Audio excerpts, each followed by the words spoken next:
My name is Kangave Mut, the National Chairperson, Private Teachers Platform Uganda, and the General Secretary, Coalition of Private School Teachers Associations and Unions. I'm a leader, a teacher, and an author. My name is Teacher Kirwanile Slight, teaching at St. Jerome Emilian's Academy, Lunya Village, Lwamata Town Council, Kivoga District. Hello friends, my name is Kasero Simon. I am a professional teacher, grade 3, by both training and practice. I teach English language and I also teach psychosocial skills to children. Hello everyone, my name is Leonard Okokes, a teacher and a head teacher in Outspan Primary School. Hello, my distance teaching journey. I am Bola Nobat, a lecturer of music in National Teachers College Mobende. I also take the role of an ICT champion and I'm a help desk crew member. Hey friends, this is Namgawe Amina, a primary teacher in Nkokonjebu RC Primary School. Thanks a lot to the Teachers Development Center.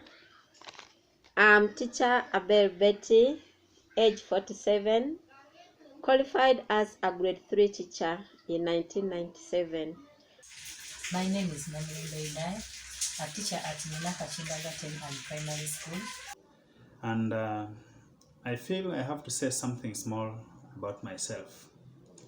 Having come up from a very humble background and after also enjoying street life, I maneuvered and I found myself where I am now.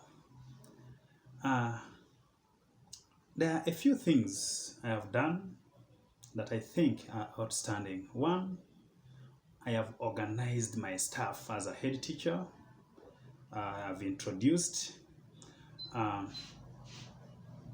a financial literacy program, a saving and credit scheme in the school. And this has made my teachers be very self-reliant.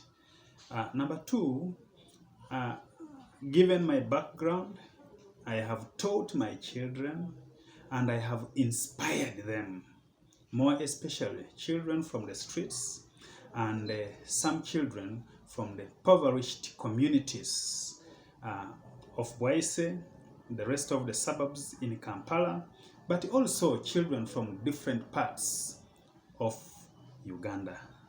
It's because I don't have time. I would say a lot about what I have done. The agriculture, the projects that I have introduced in the school. If given a chance, I can talk about them. But briefly for now, that's what I can say. And that's why I would request everybody to give me your vote among the other contestants so I can have a chance to share my life history. With that, those few comments and remarks, I want to wish you all the best and pray that you vote me.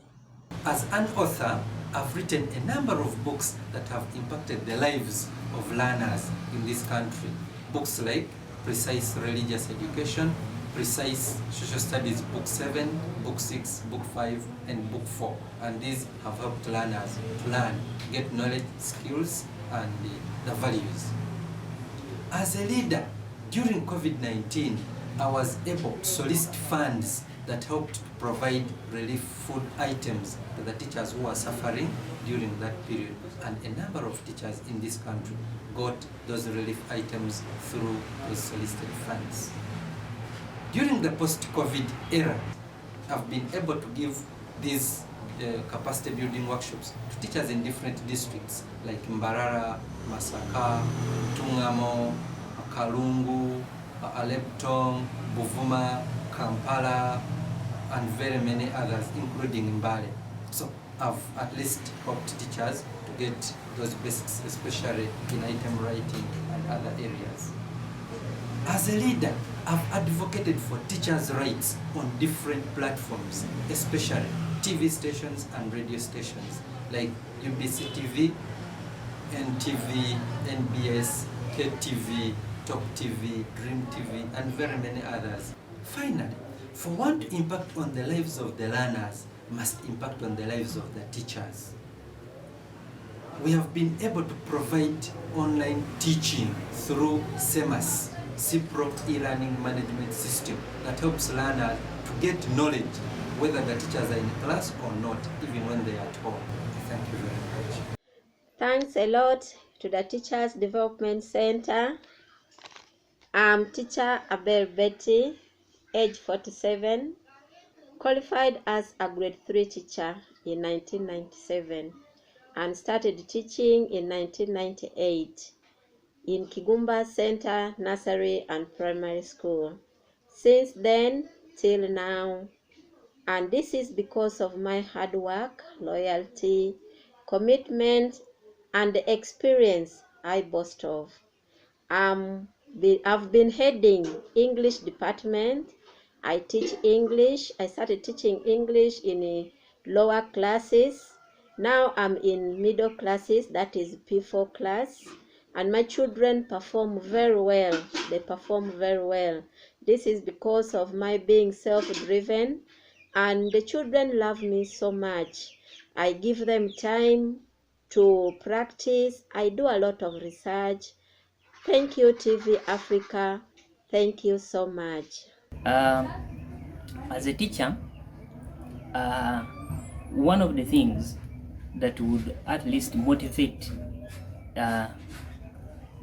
anybody out there to vote for me as the outstanding teacher is just one thing that I should talk about now. That is capacity building. I've done capacity building in different ways, even the ways that I can't mention here. But the other one thing that I should talk about is that I have positively impacted schools. When you look back, these three schools where I've worked, I've at least, when you look back, I've at least been able to impact all of them in terms of enrollment and also in terms of infrastructure and so many other things. And I've done this using different strategies. But what I can only mention here is that I've shared knowledge and the skills with the rest of the staff members, and this has greatly impacted the schools. The communication skills especially, the empathy and the patience that I have as an individual have made me get ample time and give ample time to my children, my learners, and this has made me at least achieve most of my goals, especially when it comes to results. I think this is the same thing that has made me stand out at classroom levels as the most results-oriented teacher. The preparedness, when I talk about being prepared, I mean both mentally as a teacher and also physically. I've always been both mentally and physically prepared. I've also done that through setting high expectations for myself and also for the schools where I've been working, and this has greatly impacted schools. I'm requesting you friends to vote me as the best teacher.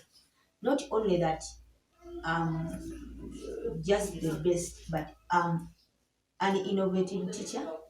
I'm a teacher who loves my work, and I'm a teacher who ensures that my learners really achieve what they are supposed to learn. I'm an innovative teacher in that I don't only wait for my head teacher to provide the scholastic materials, to provide the learning materials, but I also put in my effort to ensure that my learners achieve what they are supposed to learn. Like for example, the way you can see here, I had already started on. I don't wait for the term to begin before I start doing my work. During my holidays, that is when I begin preparing for the next term. Like you can see in the video, this is not for the school. But whenever I see something that can help me in my work, I use my money and buy it. I use my effort to use my own environment around me to make learning materials, enable my learners to study well. Now, for example, I make cards, I buy cards and photocopy. I wish I was in my class. You would really believe what I'm saying, because my learning environment is really good. It has it provokes incidental learning in my learners. Therefore, I'm the best teacher. I request that you vote me. Thank you. Maybe like based on the way I conduct my lessons in the classroom. Before I go for any lesson, I have to first research and look for suitable learning aids for that lesson. If the lesson you cannot access the learning aids, I use real life experience. I use their language.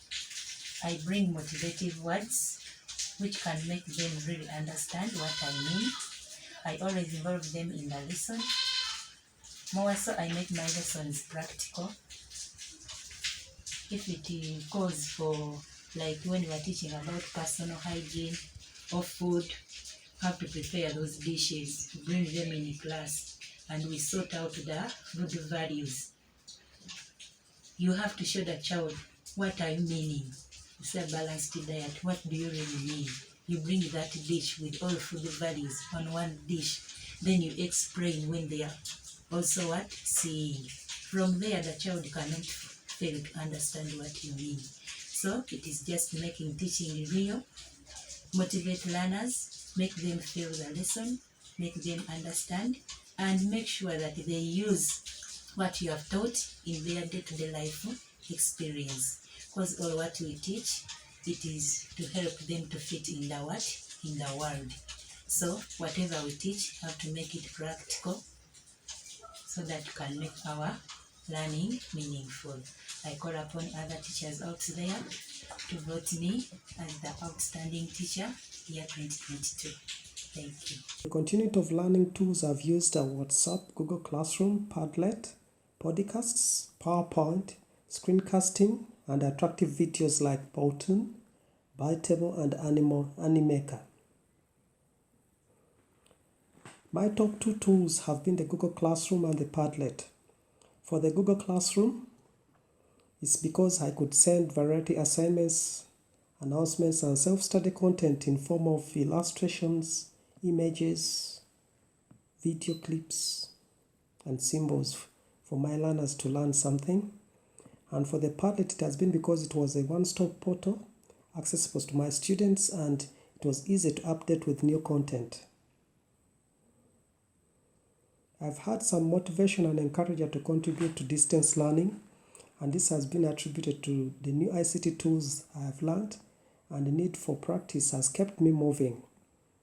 There has been a bit of content delivery as I did my roles, and a variety of tools availability has actually pushed me. And then the need to remain relevant as a 21st century lecturer have all contributed. My advice to improve practice is to try and use different tools for each new lesson to enhance my practice of the tools. I would also like to blend my presentations with 2 to 3 tools where possible. I also have a recommendation to my peers to practice using one tool at a time for perfection. I've had some barriers to distance learning, and one of them is hardware issues, whereby lack of laptop and desktop to accommodate some of the tools like Powtoon and others. Data challenges because it has been expensive. Some students have not been responsive, and some of my peers still have negative attitude to change, and this has brought in a collaboration hinge. Thank you very much.